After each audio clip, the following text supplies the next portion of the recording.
તો આ હળવા મન સાથે જ કંઈક પપ્પા માટે. નાની હતી હું ત્યારે ન સમજાતું કંઈ, પાપા પગલી ભરતા જ્યારે આવડી ગઈ. નવી નવી વસ્તુઓ મગાવતી હું રોજ, છતાં ક્યારેય પપ્પાને લાગ્યો જ નથી બોજ. લોકો પાસેથી સાંભળીએ છીએ દીકરીની વ્યાખ્યાઓ, લોકો પાસેથી સાંભળીએ છીએ આપણે દીકરીની વ્યાખ્યાઓ. પપ્પાએ ક્યારે આવા નથી દીધી આવી બધી બાધાઓ.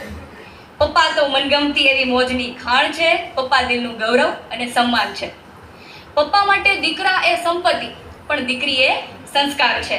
નમ્રતા અને સંભાળનો એ વ્યક્તિ ભંડાર છે.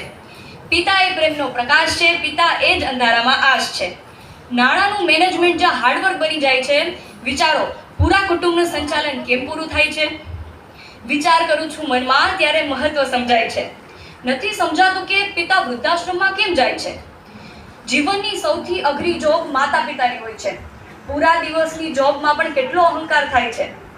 મનને મોકળું કરીને આભાર માનીએ પિતાનો, અંતરના આશીર્વાદથી મળી જશે ખજાનો.